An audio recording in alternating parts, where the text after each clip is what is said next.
is threatened by the English king. Then I want to see if this fight is mine. Forget what you think you know about Viking warriors. Hollywood shows us horned helmets and glorious battles. But the truth is something far darker. Deep in the forests of the north, there were men who didn't just fight. They transformed into wolves, into bears, into creatures of pure, uncontrollable rage. These were not soldiers, not even warriors. They were berserkers. Men who tore through enemies with their bare hands, who felt no pain, who entered a trance so violent, they no longer recognized friend from foe. To become one was a death sentence for your humanity. And yet, thousands tried, fueled by madness, bound by blood, and chosen by Odin himself. Their rituals were terrifying. Their presence was feared by kings. And in the end, even the Norse gods may have turned their backs on them. This is not a legend. This is not fantasy. This is the brutal, savage reality of what it meant to live and die as a Viking berserker. Part 1. Where the Wild Gods Walk. They stood at the edge of the battlefield, not with the army, but apart from it. Faces painted with ash and blood, bare-chested even in the dead of winter, eyes wild, silent, and then, without warning, they charged. Not with shields, not in formation, but like animals unleashed teeth bared, howling, fearless. These weren't ordinary warriors. They were the berserkers, the most feared, most savage, and most misunderstood fighters of the Viking Age. Some believed they were chosen by Odin himself. Others called them demons in human skin. But one thing was certain. When the berserkers ran into battle, even other Vikings turned away. Hollywood's lie versus historical truth. In modern media, berserkers are shown as glorified rage monsters growling, slashing through crowds like Norse hulks. But the truth is darker and far more disturbing. These weren't just men who fought recklessly. They entered a state so intense, so violent that they transcended pain, fear, and even humanity itself.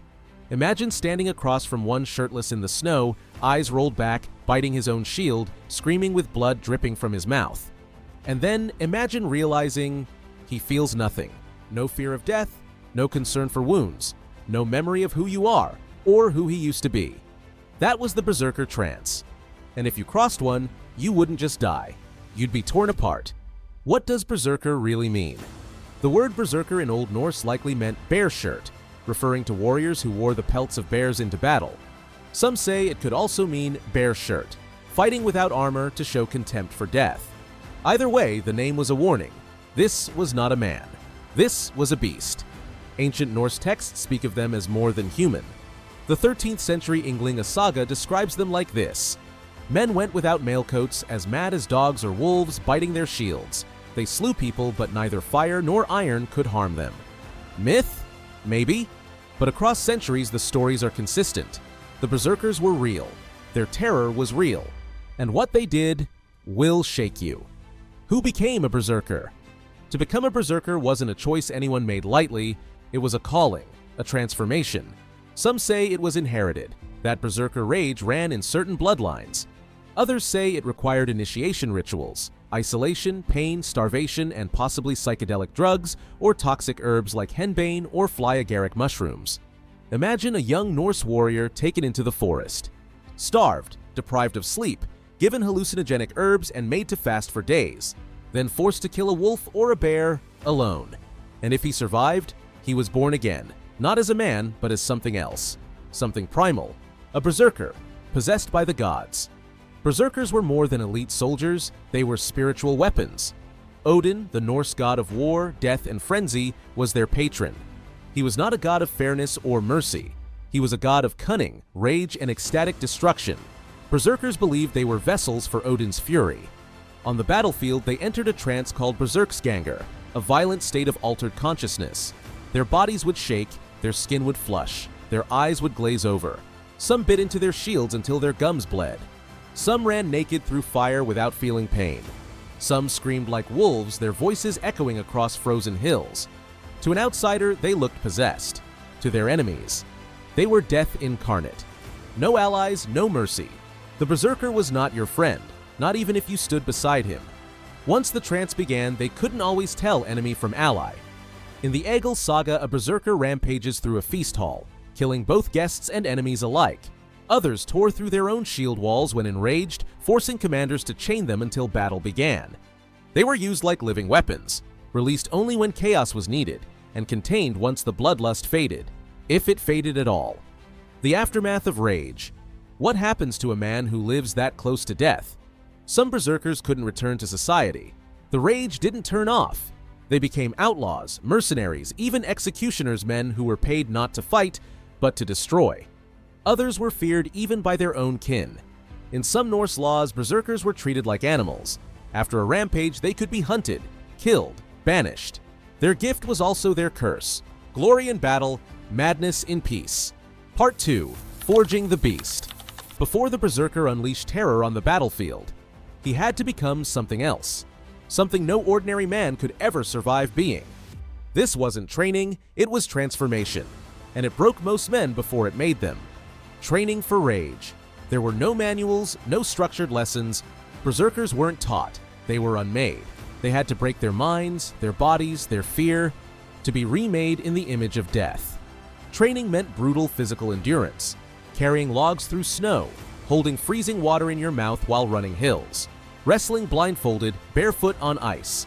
Pain wasn't avoided, it was invited. Some slept on stones, others fasted for days. A few were beaten, repeatedly, until they no longer cried out. To fight without armor, you had to make your flesh harder than iron. Hallucinogens or holy trance. One of the most debated parts of berserker lore. How did they enter the berserksganger, that wild, unstoppable frenzy? Some historians believe it was drugs. The psychoactive mushroom Amanita muscaria, bright red with white spots, grows in Scandinavia and Siberia. Shamans in both cultures used it to induce altered states. Others point to henbane, a toxic herb that causes hallucinations, delirium, and intense aggression. But there's another theory, more chilling, that berserkers didn't need drugs at all, that they trained themselves to switch off pain and turn on rage. Through breathing exercises, meditative chanting, starvation, trauma, they created an artificial madness, a weaponized trance, one that came with a price, the beast within. Many rituals prepared the berserker for war, and none of them were gentle. They wore the pelts of animals, bears, wolves, not for warmth, but for identity. To become what they hunted, to absorb its spirit.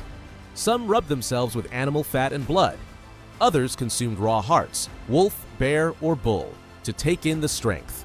Roaring, howling, biting shields until their teeth broke. This wasn't theater. It was dehumanization by design, because once you stop seeing yourself as a man, you stop fighting like one. Isolation, death, and the gods. Some berserker initiations demanded isolation, weeks alone in the wilderness.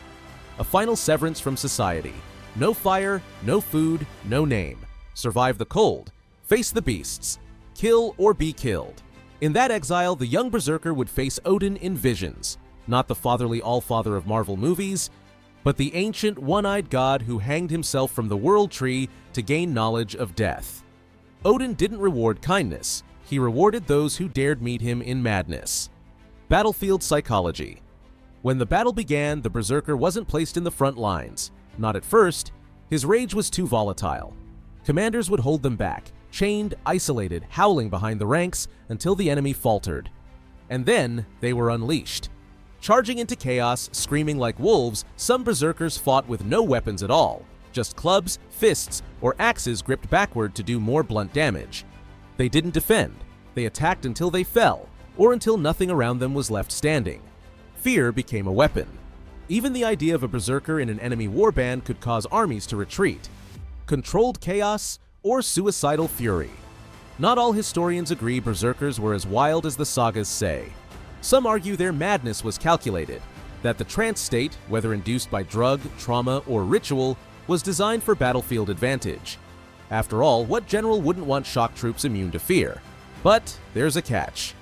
Once the battle ended, the rage didn't fade like a switch. Some berserkers kept fighting, killing allies, ripping apart the wounded. That's why Viking law feared them. Outlawed by their own people. As Christianity spread through Scandinavia, the berserker became a problem. The church saw them not as warriors, but as possessed. Some were branded as monsters, outlaws, or even cursed. By the late 11th century, berserker practices were banned. In 1015, King Eric of Norway outlawed berserker gang altogether, punishable by exile or death. No more shield biting, no more naked rage. The age of gods was fading, and with it, the berserker, too savage for a civilized world. Part 3. Feared by all, even their own. They were supposed to be heroes, champions of Odin, instruments of the gods.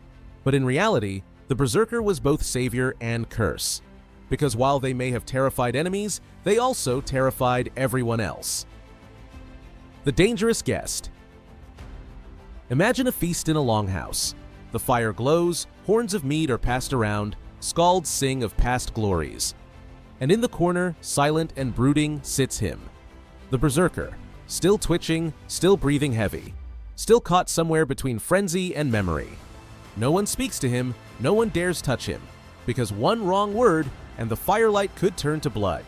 Many Viking sagas describe berserkers not as celebrated warriors, but as unpredictable threats even in times of peace. They didn't sleep well, they didn't laugh at jokes, they didn't blend in. The very thing that made them powerful in battle made them dangerous in life.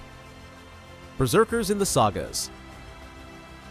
In the saga of Egil Skallagrimsson, Egil's own father, a powerful berserker, is described as falling into such uncontrollable rages that his family feared him. In another tale, Hrolf Kraki's saga, berserkers are recruited to fight in a king's army, but eventually turn on him when their demands aren't met.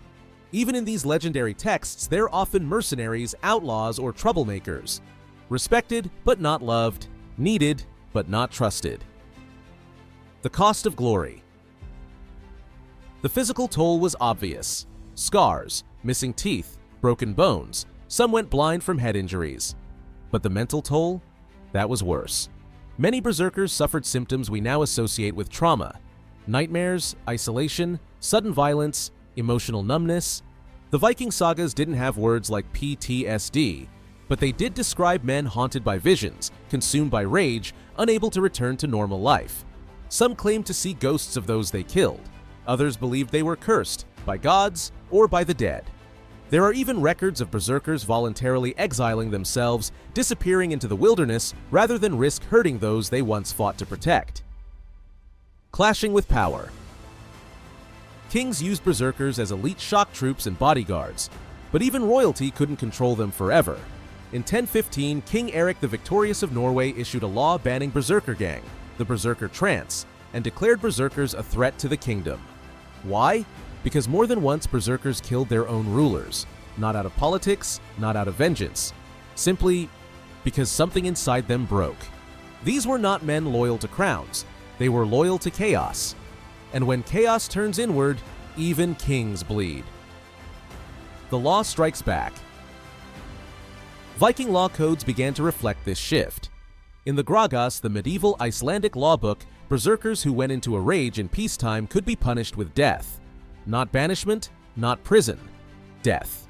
If you bit your shield in a public place, you were guilty of disturbing the peace. If you attacked someone in a trance, you were no longer seen as a warrior, but as a madman. The same society that once honored your bravery now feared your presence. The wild animal they raised to protect them had to be put down.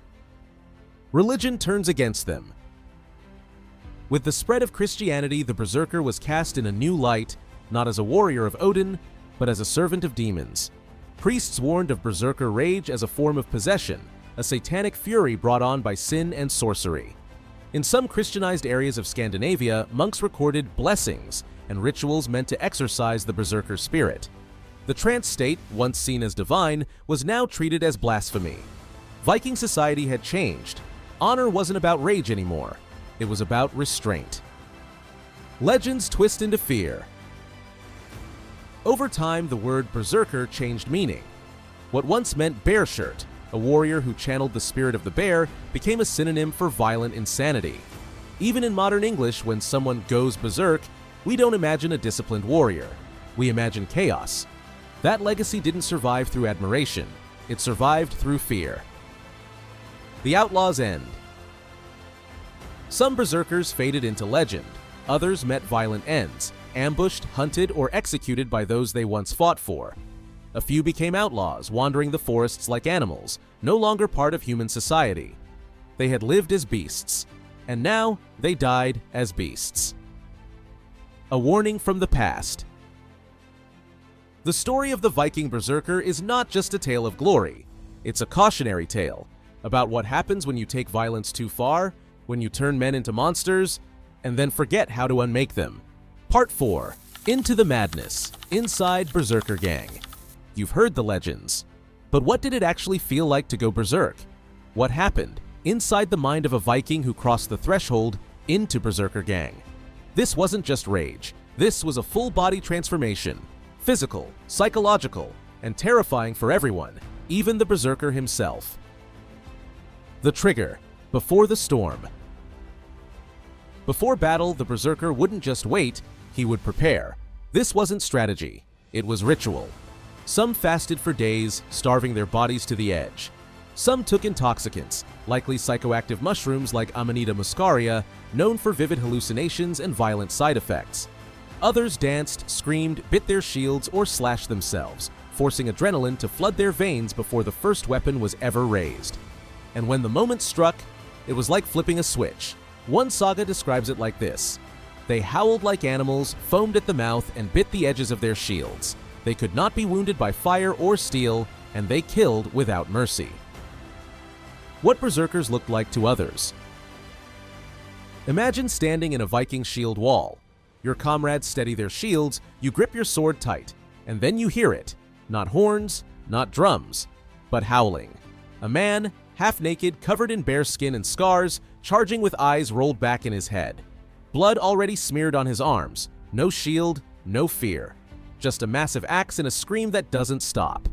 You don't fight him, you try to survive him. Because he's not fighting for treasure or for glory. He's fighting like he wants to die, and wants to take as many people with him as possible. And in that moment, he doesn't feel like a man. He feels like something ancient, something wrong. A battlefield force of nature. Berserkers didn't hold the line. They shattered it. They didn't defend, they charged. A berserker's goal was to cause psychological collapse in the enemy, break morale, send troops fleeing, disrupt formations. And it worked. Multiple historical accounts from enemies of the Vikings, like Anglo-Saxon and Frankish chronicles, mention troops fleeing before the berserkers ever reached them. Because how do you fight a man who wants you to hit him, who doesn't feel pain, who laughs through wounds? There are tales of berserkers taking arrows to the shoulder and still charging forward like nothing happened, blood pouring, eyes unblinking. The truth behind the immortality. Of course, berserkers weren't actually invincible. They bled, they died. But in the heat of their trance, they became so dissociated from pain that they seemed unstoppable. Some scholars suggest they may have entered a fugue state, a dissociative mental break where the brain disconnects from fear, pain, and even memory. Others propose hyperarousal, a neurochemical overload of adrenaline, cortisol, and dopamine, all at once. One theory links Berserker Gang to temporal lobe epilepsy, triggering intense aggression, hallucinations, and superhuman strength for short bursts. Combine that with fasting, cold exposure, sensory overload, and drug use, and you have the recipe for a human weapon. When it's over, the crash. But what goes up must come down. And when the rage ended, so did everything else. Berserkers often collapsed, shaking, vomiting, unable to speak for hours. Some passed out, others became catatonic. The sagas say that after a battle, berserkers would lie as dead men, pale, motionless, drained of all strength. Some wept, others screamed. It was like waking up from a nightmare and realizing you were the monster. Feared by friend and foe. And remember, berserkers didn't fight alone. They were part of war bands, clans, shield brother groups. But while a typical Viking fought with discipline and teamwork, the berserker was an unleashed dog of war. Useful, yes, but controllable? Barely. There are stories of berserkers turning on allies, especially if they weren't given space to rage properly. Others injured comrades in their frenzy. That's why some leaders kept them as a last resort, not because they weren't effective, but because they were too effective, too brutal, too unstable, too costly. When berserkers faced berserkers. What happened when two berserkers fought each other? The sagas say it was like watching titans collide. These were duels of savagery. No tactics, no mercy, just raw endurance. The one who survived wasn't the strongest, but the one who outlasted the storm. In some accounts, a berserker could only be stopped by a direct blow to the head, a strike that shut down the brain completely. Anything less just added fuel to the fire. Legend, science, or both? Today, scientists and historians still debate the true source of Berserker Gang. Was it a ritualized mental state, a side effect of neurodivergence, a deliberate act of psychological warfare? Maybe all of it. But one thing's certain, to go berserk wasn't just about losing control, it was about redefining humanity, stepping outside yourself and becoming something else. A final warning from the edge. You want to know what Berserker Gang felt like? It felt like becoming a ghost before you were dead. Like hearing the gods whisper in your ear and liking what they said. Like wanting the blood, more than the victory. That's why you wouldn't survive it. Not because you couldn't fight, but because you wouldn't come back the same. Part 5. Odin's Chosen. Rituals, beliefs, and becoming the beast. You've seen the Berserker's fury, but now it's time to ask why. Why would any man abandon his name, his kin, even his soul, to become a creature of violence? The answer lies not just in blood and steel, but in the spirit world. To understand the Berserker, you must first understand Odin. Odin, the god who bled for knowledge. Odin wasn't a god of peace or love. He was the All-Father, god of war, death, wisdom, and madness. A wanderer, a manipulator, a god who sacrificed himself to himself for greater power. In the Havamal, he describes hanging from Yggdrasil, the world tree, pierced by a spear for 9 nights in total agony just to uncover the secrets of the runes. This wasn't sacrifice for glory, it was sacrifice for transformation. Odin gave up his eye, his comfort, his sanity. That's the god berserkers followed. Not Thor with his hammer, but Odin, the one who crossed into death and came back changed. Shapeshifters, the root of the rage. Norse mythology is filled with shapeshifters, men who could become wolves, bears, eagles for battle or vengeance. The word berserker likely means bear shirt, from berserker. These warriors weren't just wearing bear pelts, they were becoming the bear. Their entire identity was a ritual of transformation, casting off humanity and taking on the spirit of a predator. In sagas, they're often described as half man, half animal, stronger than normal, hungrier, beyond language. Some even believe that berserkers carried the soul of the bear inside them, an ancient idea tied to shamanic traditions stretching back thousands of years. This wasn't costume play. This was identity death and rebirth. Initiation into madness. How did a Viking become a berserker? It didn't happen overnight. You weren't chosen. You were forged. There are no exact manuals, but fragments from sagas and anthropological studies suggest a brutal, multi-stage journey. First, separation from society. The initiate often left his village, sometimes for months, sometimes years. He lived in the wild, starving, freezing, enduring hallucinations from sleep deprivation, exposure, or ritual fasting. It was a symbolic death, leaving behind his name, his comfort, his former life. Second, spiritual trials. Under the influence of trance, plants, or raw suffering, the would-be berserker was said to face visions. Some claimed to see Odin in the woods. Others dreamed of wolves, bears, and eagles speaking in riddles. This wasn't a dream, it was a trial. If you fled, you failed. If you accepted, you were marked. 3. Animal possession. The core of berserker identity was not just mimicking an animal, but letting it in. Rituals may have included wearing the hide of a freshly killed bear or wolf, chanting, screaming, dancing around fires until collapsing. Some may have carved animal symbols into their skin. One rune, the Tiwaz, named after the god Tyr, symbolized justice and warrior honor. But berserkers went further. They crossed into Ulfhednar territory, wolf coats. Warriors so wild, they were believed to fight in literal wolf packs, guided by Odin himself. The sacred objects of berserkers. They didn't wear gleaming armor. Berserkers bore amulets, bones, feathers, and blood.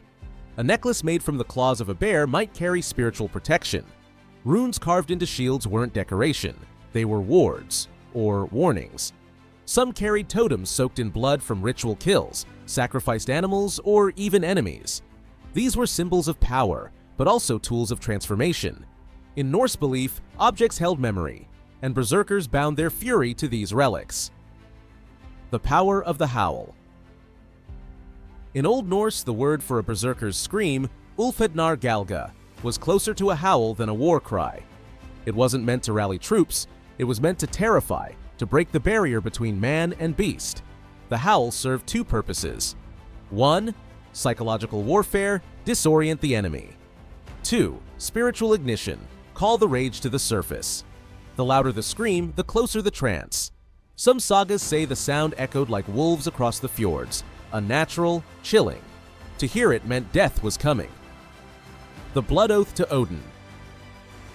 Some berserkers were part of cult-like brotherhoods, small warrior bands who bound themselves to Odin through oaths of blood. These weren't casual promises. They vowed never to retreat, never to surrender. Some pledged that if they survived a battle, they would offer the blood of 10 enemies at Odin's altar. Others carried a token of Yggdrasil, the World Tree, symbolizing their readiness to die and be reborn in every fight. These warriors didn't just fight for Odin. They fought as Odin's avatars, incarnations of his will. Death wasn't the end, it was the ascent. In Norse belief, not every warrior went to Valhalla, but berserkers were seen as chosen, those whose death in battle wasn't a loss, but a sacrifice. If slain in the rage trance, it was believed their soul would be carried by Valkyries to Odin's hall. There, they would fight, feast, and prepare for Ragnarok, the final war of gods and giants. For a berserker, death wasn't feared. It was wanted. It was the final transformation. Odin's warning and the dangers of too much power. But even Odin gave warnings. The rage he offered came at a price. In the Ynglinga saga, berserkers are called both Odin's men and monsters, feared not just by enemies, but by kings. They could not be controlled. They did not follow rules. Their loyalty was to death, not order. That's why, in time, some rulers began to outlaw berserkers entirely. They were too dangerous, not because they were weak, but because they had stopped being human. The final question. Why did men become berserkers? Not for riches, not for praise, but for transcendence. To become something more and less than man. To feel the fire of a god inside them, and to become the storm, even if it meant being destroyed by it.